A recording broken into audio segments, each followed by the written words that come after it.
Hello everybody, this is David Stevenson for Dream Guitars. Today I'd like to talk to you about right hand development through arpeggios and arpeggio patterns. I've got two ways that I work on my arpeggios. One is through scale patterns and the other is through chords.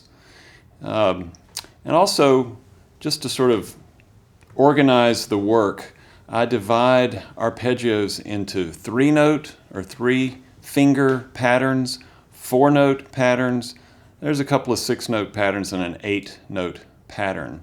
And they can all be played with an E minor scale in the first position. First of all, I kind of organize the work by having my fingers in charge of the top 3 strings. And as you know, that's naturally an E minor chord right there. And then in the bass, on the bottom 3 strings, I'm going to play an E minor scale, which is O, 2, 3, O, 2, 3, O, 2. Or E, F sharp, G, A, B, C, D, E. And for instance, if I have a pattern, a 4-finger pattern, PMI, I can do the scale like this. And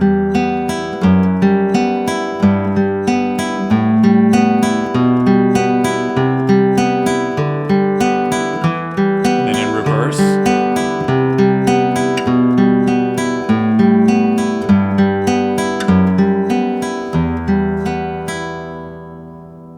Now with every pattern that you do, there is an opposing pattern that needs to be done as well.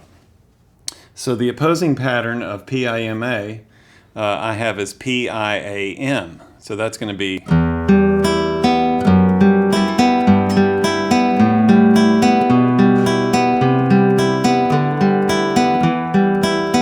And then the reverse of the scale as well. The reason that you do all of the patterns is you're trying to develop your hand to be, not just good at 1 or 2 patterns or the ones that feel best. You've got to do all the patterns in order to really develop the hand to be able to, handle whatever music throws at you. But I also find that this is another way to sort of free your own creative mind and process when you're not just always doing the same 1 or 2 patterns. So be sure to practice all of the patterns that are on the handout. To work on a 3-note pattern, I might take my index and middle and put them on strings 2 and 1, and then I can do the same scale. And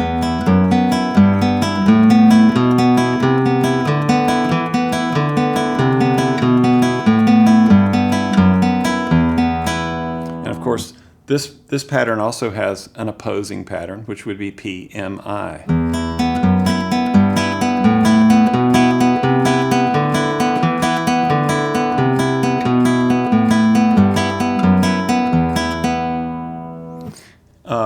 To do some of the longer patterns, PIMAMI,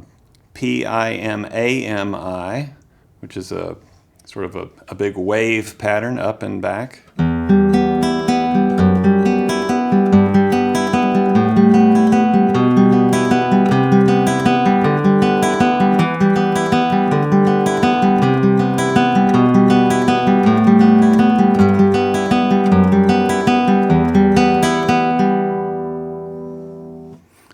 So make sure you cover all the patterns to really develop your right hand to give you the most freedom and most avenues to work with music. Another way to work with arpeggios is simply with chords. So again, I'm going to kind of divide the guitar into the top 3 strings and the bottom 3 strings. My fingers are in charge of the top 3. My thumb kind of roams around on the bottom 3, depending on what chord I'm playing. If I'm playing a C chord, I could do a pattern like.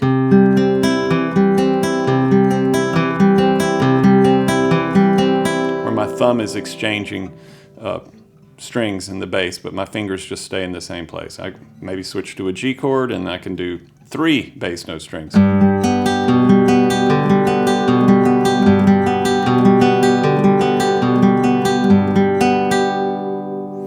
So you can do this with any chord, anywhere on the neck. Just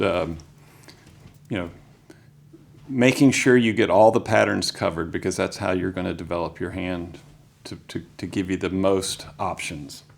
So in closing, I'll just do a simple pattern of AMI to demonstrate how arpeggio often shows up in music.